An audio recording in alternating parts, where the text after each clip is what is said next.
Hi, Pisces. Welcome to your quantum entanglement reading with me, Jocelyn, the Quantum Queen.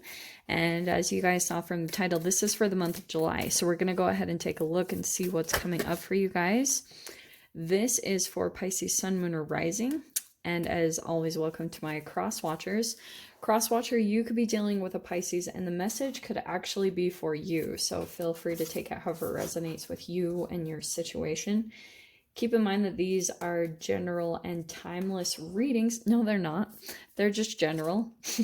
And if you guys are wanting to book a one-on-one, my information is down below. But again, I'll let you know when the availability opens back up. And as always, just wanted to say thank you for liking, subscribing, and thank you for all the good karma donations. I might just have to grab my glasses because I won't be able to see much, especially now that I'm laying them all out like this. Okay, so just give me a second really quick. Okay, my loves. Let me just finish putting all these out. Okay. So I'm going to do these a little different than usual because you know how we do those. These are the astrology reads, but I'm going to do them quite a bit different. So just bear with me and you guys will see how it goes, okay? Well, that's interesting. You've got King and Queen of Wands there. Okay. Pisces. Okay, let's go ahead and see. So starting out the month, how you see yourself is the Three of Cups. I think that you're coming together with someone. It could be anyone in your experience here because you've got Three of Pentacles and Three of Cups. You working with someone or you collaborating with someone, okay? But here's the interesting thing. There's a lot of new and truth, and so here's the deal. Okay, let me focus on this other side right here, okay? Because you have three kings. So you have the King of Wands, or I'm sorry, the King of Cups, the King of Wands, and the King of Swords, okay? There's going to be a lot of action that you'll be taking throughout the next month, and I can see right now you're probably deliberating on it or you're thinking about it right now, and there's a lot of releasing that's happening. I mean, that's just in general, but I can see that you've probably been taking a lot of time to work on yourself and just get kind of peaceful about some type of situation, and I think that you've been really involved in your healing process. Now, because of that, I feel as though there's like some different energies that are coming in at you just because of these cards that laid out right here. I think that that's connected to this Three of Cups, that there's like three separate type of people that you're going to be dealing with, any type of gender, but I think it could also be connected to like there's like past energies, because you've got the Ten of Wands, which means that you're probably going to be releasing one of them that feels more like a burden. Okay, because now you're starting to see that it could be, there's one in particular entanglement that you've been dealing with that comes in and you feel very emotionally connected to, because the King of Cups being in your sixth house means it's connected to, right? That's the house of Virgo, that's health. And it's because right now, this is why I love these cards. This is your own house, the 12th house, the Three of Pentacles. So there's something where like cellularly, you're trying to like in your subconscious mind, you're trying to like work with yourself and you're trying to like get back to a place of being at peace with yourself. And so because of that, the way it's going to be manifesting for you is through emotional fulfillment. Now, once that happens, that's why I feel like this King of Wands here is that someone's going to be coming in and taking action towards you. And with the King of Swords being in your eighth house, it means that there's going to be someone that is a bit of like cold and detached, or you could be turning your back. Like a part of your transformation throughout the month of July will be in you learning how to put your emotions over everyone or everything anything else, because now you're paying attention to your subconscious mind. Like now you're paying attention to some really deep programs and maybe some deep trauma that's been stored in your cells and your psyche. And the more that you're able to, right, Four of Swords here is all about meditation, going within. And the more that you're able to pay attention to your cells and what they're trying to communicate with you, there's going to be this really cool coming back together of your energies. So this collaboration that comes in, it's first happening in your subconscious mind. The first thing that's happening is your cells are coming together. They're working together because now you're paying attention to them through this meditation process, maybe that you guys are possibly going through. There's just something where you're coming to a level of peace of mind through something that you're doing. And as you're doing it, you're bringing all of the parts that have been fragmented, or, you know, parts of yourself that have been split off and spread to other people or situations, and where you just started to feel really detached and maybe brokenhearted and detached from yourself. The more that you're doing that, your energies are coming back in together. And that's where I feel like this is happening more on a subconscious level. There's like cellularly, you're going through a collaboration, and then boom, it's putting your health back into a high emotional state. Now, because of this is the really cool balance of these archetypes. Not only do I feel like you'll be attracting them within other people that you'll be dealing with, that people will be coming in as reflections of what you're doing and how you're getting integrated back into your own energy. And then once you experience that, that's where you're going to start seeing that there's like really interesting aspects of these three type of energies that you're going to be taking on yourself. This is so powerful because you've got a lot of masculine energy, which is going to be really beneficial. And I think that's a part of, I've been watching a lot of Ken Wilber lately and reading his books and stuff. And he was talking about how the occupational hazard of men or masculines is that they have this ultra focus on self or I. And the occupational hazard, now keep in mind, these are all generalizations. This isn't going to apply to everyone, but in general, the masculine energy and the feminine energy tends to be played out like this.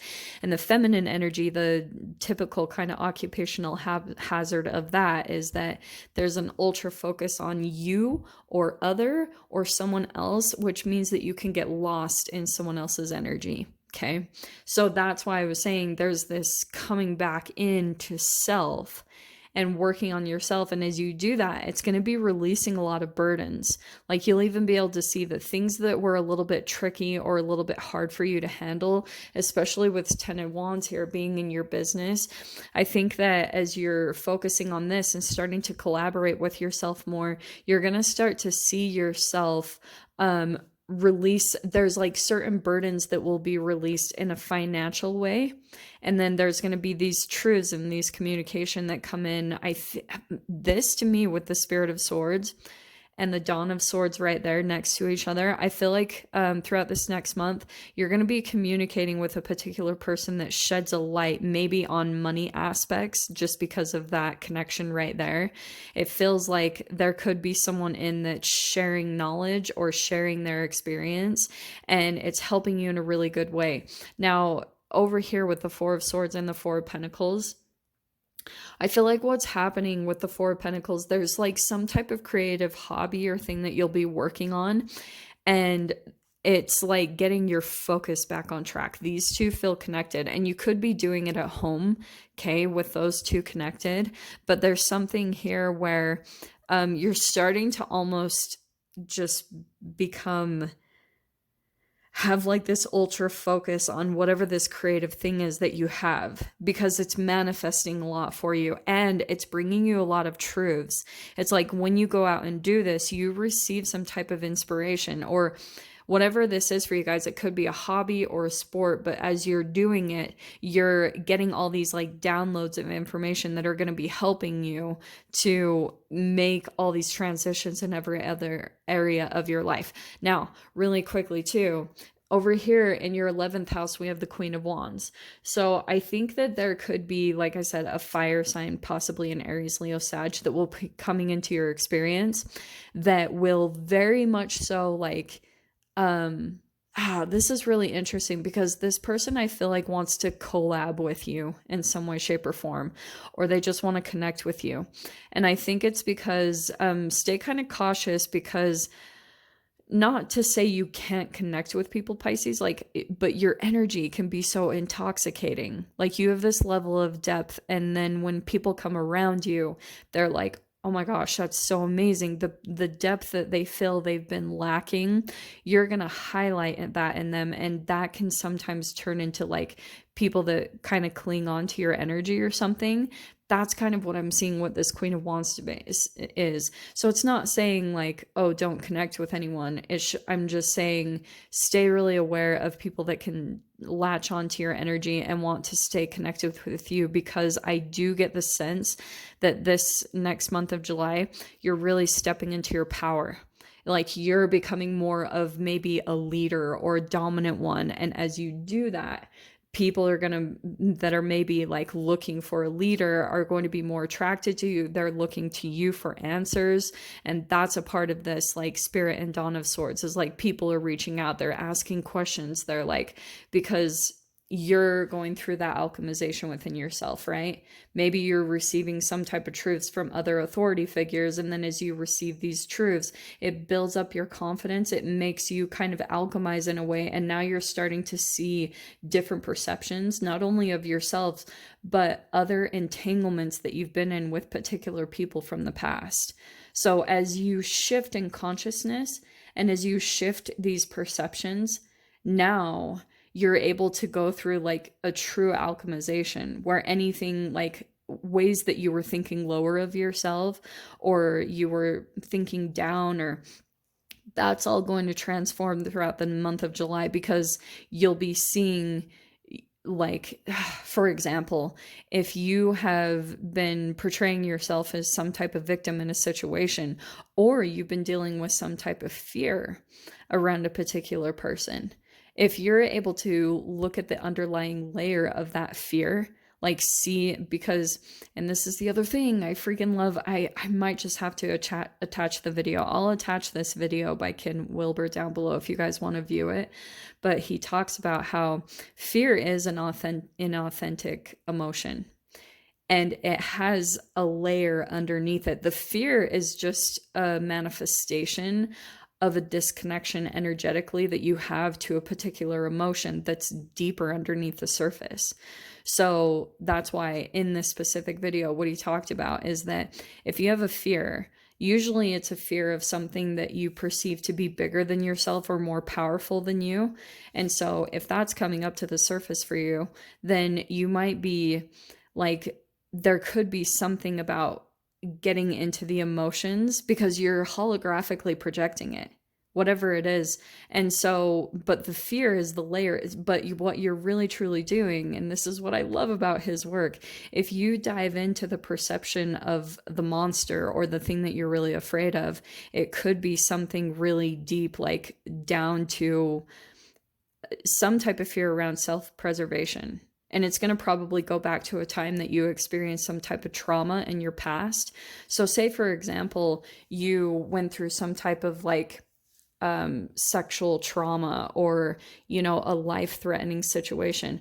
Those chemicals were stored in your cells. And then what you can do is when you become really afraid of that repeating again, you start looking for it in your environment. But really what's happening is probably during that moment that you were going through the trauma in the first place, you were experiencing possibly a rage or anger from feeling that type of suppression. But if you didn't allow the emotion to come up and be expressed, then it really has just manifested into a fear, which is a disconnection from your true power. So if you're able to tap into the rage or maybe the anger that you experienced of that time, that's the authentic emotion that you can connect with. So that's kind of what I'm talking about with seeing the deeper levels and layers of your emotions. And that's where I feel like the true alchemization is going to happen, is through that consciousness and awareness. So you can make all the transformations on a physical level throughout this next month. But I am going to go ahead and dive into the extended with this and see whatever else wants to come out. So if you guys want to join me over there, feel free. Go down below, click on the Vimeo link, and I'll see you over there. But Pisces, if this is where we leave things, I'm sending you guys so much love, wishing you all the very best, and I'll see you in your next reading. Take care.